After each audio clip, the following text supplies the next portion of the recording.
ایک فقیر آیا، یا رسول اللہ ضرورت مند ہو. آپ نے کہا میرے پاس تو کچھ ہے نہیں، اس وقت تو کچھ نہیں. وہ کہنے لگا میں دکاندار سے لے لیتا ہوں، آپ ادا کر دینا بعد میں. آپ نے کہا ٹھیک ہے. تو حضرت عمر پیچھے سے بولے یا رسول اللہ یہ بھی کوئی انصاف کی بات، آپ کے پاس ہو تو آپ خرچ کریں، ہے نہیں تو اگلے دا ادھار سرتے چاہتے بہ جاؤنا یا رسول اللہ، یہ کام ٹھیک نہیں. تو ایک وہاں صحابی بیٹھے تھے عبداللہ بن حذیفہ، کہنے لگے یا رسول اللہ ٹھوک کے رکھو، انفق ولا تخش من ذی العرش اقلالا، یا رسول اللہ خرچ کرتے آئیں اور اللہ سے کمی کا ڈر نہ کریں. تو آپ نے مسکراتے ہوئے فرمایا بہذا امرت، مجھے بھی میرے رب نے اسی کا حکم دیا ہے. اللہ کو سخی سے پیار ہے، بخیل سے نفرت. تو جب اللہ ناراض ہوتا ہے تو پیسہ بخیلوں کو دے دیتا ہے اور حکومت نکموں کو دے دیتا ہے اور بارشیں بے وقت کر دیتا. موسیٰ علیہ السلام نے پوچھا یا اللہ ہمیں کیسے پتا چلے گا کہ تو ناراض ہے؟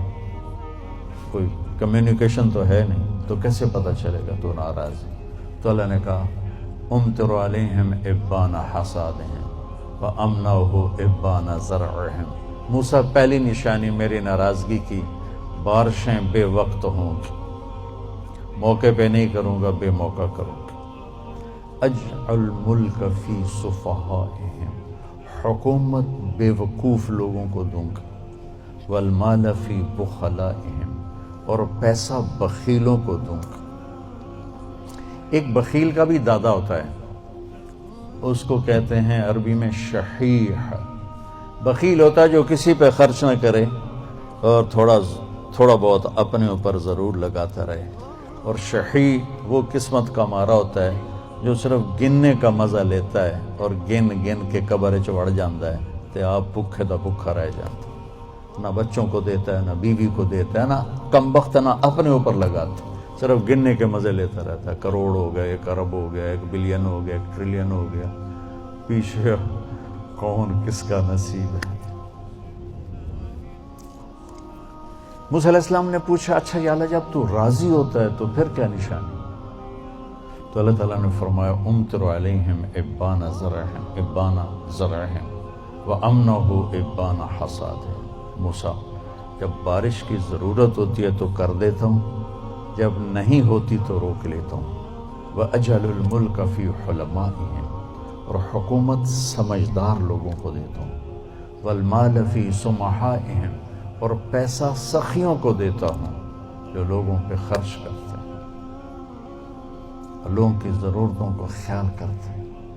اپنے سامنے کھانے رکھنے سے پہلے ان گھروں کو بھی سوچتے ہیں جہاں چولہا نہیں جل رہا. اپنی بیٹی کے ہاتھ پیلے کرنے سے پہلے ان بیٹیوں کو سوچتے ہیں جن کے بالوں میں چاندی آ گئی اور ان کے ماں باپ ان کو رخصت کرنے کے لیے کچھ نہیں ہاتھ میں رکھے. امام زین العابدین کا انتقال ہوا تو ان کو غسل دینے لگے تو ان کی کمر پہ نشان تھے بوریاں اٹھانے کی، بوریاں. تو وہ غسل دینے والے بڑے حیران ہوئے کہ حضرت امام زین العابدین تو شاہی زندگی گزار، اللہ نے بہت رزق دیا. تو ان کے انتقال کے بعد پتہ چلا کہ 100 گھروں کا خرچہ اٹھایا ہوا تھا اور بوریاں بھر بھر کے خود اپنی کمر پہ اٹھا کے مدینے میں ان کے گھروں میں پھینک کے آ جاتے تھے. موت کے بعد لوگوں کو پتہ چلا کہ ہم پہ خرچ کرنے والا کون تھا. زندگی میں کسی کو پتہ ہی نہیں چلا کہ ہمارے خرچے کون اٹھا رہا. سبحان. تو بھائیو بہنوں، اسلام کیا ہے؟ اسلام کی انتہا کیا ہے؟